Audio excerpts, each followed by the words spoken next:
Welcome to CoPilot 411. Today we're going to be talking about the startup procedure for the Vivitar Skyhawk. And the first thing you're going to want to do, set your drone on. You'll see the lights and the sounds. You will power on your remote. When you power on your remote, you'll see this battery light flashing. You have to make sure and up and down on your left stick over here, and to pair the remote to the drone itself. That light should be solid once it is paired. With the remote and the drone paired, this is on. Now you need to, let me go back. I'm using an Android phone, and what I need to do is connect my phone to the drone by Wi-Fi. I'm going to go to Wi-Fi settings, and then I'm going to look for Skyhawk drone, and it'll have some numbers behind it. You'll click on it. It's going to connect with my phone. It always, even though I'm connected, I have to wait a minute, and it'll give me this option that pops up. It says this network has no internet access, stay connected. Hit yes. Now your phone and drone are connected. You can get out of your Wi-Fi. Now you can find your Vivitar Skyhawk app. Click on it. It's going to carry you here. You'll go to Go. It's going to come up to an introduction screen for beginners. It'll give you some information that you can click on if you want to. We're going to go Next. It'll give you an outline of the app and show you some of the features that we're going to talk about. So then we'll hit Go.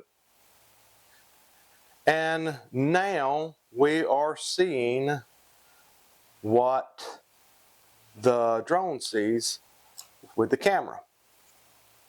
This is the app. Up top, it gives you information, altitude, distance, speed, your elevation, how far you're out, your distance, that type of stuff up top. Your battery life for the drone, and then it gives you some icons. The gear icon, you go to it. This will talk about, you can change it where it would can change configuration for, it says American hand and Japan hand. Your speed settings for the drone, your some calibrations that you can do as far as setting up the geometric, all that good stuff, calibrations. Then you can go to waypoints and set some of the parameters for waypoints. You have maps, show map position of aircraft centered, allow manual calibration map, and then types of map, whether you want like a satellite vision of it, mixed, or a standard. Others, under others, there's video or flip video, and that'll actually, your front camera, it'll flip it upside down if you want that for some reason. Click out of that. If you come over here and you go to maps, it will, and this phone is a spare phone I had, so it has no data. It's an old phone. I'm not, all I use it for is to fly drones, so I don't have data to show the map for my phone. So sorry about that. I should have used my other phone. All right, let me get out of that. This right here is like a music video type thing. You can do some special effects while you're videoing or taking pictures. I don't ever use it. Camera, I can take a picture. I can video. You can actually see the countdown that's going on right now, showing that it is videoing. Here, I can actually go in. I can look at the pictures or videos. Come back to home screen again. Come over here. There's an icon that looks like a quadcopter. You can click on it. This actually gives you waypoints, follow me functions, I'm not sure what that one does. I'll have to look on that one. This icon gives me the capability of flying with my cell phone. This one right here is turn to home. I can unlock the drone's motors here. And then this is, if you've got goggles, it's got the split screen so you can fly it with your goggles. Whoops. Now, the remote also has functions as well. This button is for surround flight mode, orbit. This button right here cuts on your GPS for outside flying. If you don't use GPS, you can use this button to cut it off or on. We're going to come back to this because this is pretty important. Your power button, emergency land or to land. Be careful with this button because if you're out 500 feet and you hit this button, it's going to land it at 500 feet. That is not return to home. The emergency, it's just going to land it where it's at. This is going to be your one key return to home button right here.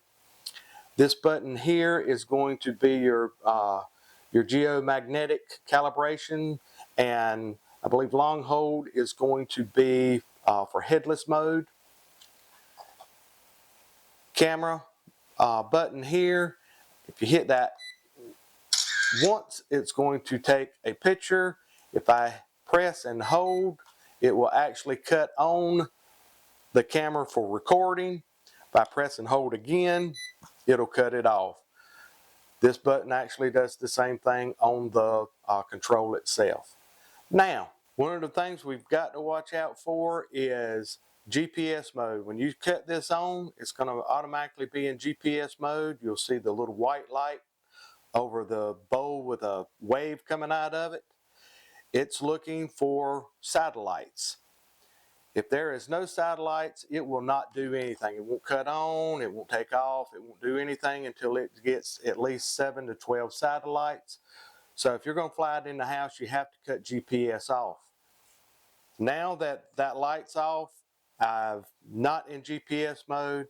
Now you can actually cut the motor on and fly it in the house.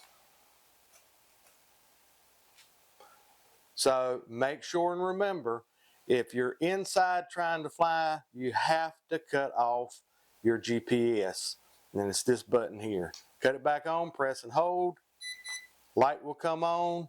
You'll see a red light on the back of your drone, and it's going to be looking for satellites. I'm indoors. I'm never going to get satellites indoors, especially with the house I'm in now because it's got a metal roof on it. And even if it's shingles, it's probably going to have a hard time trying to find GPS.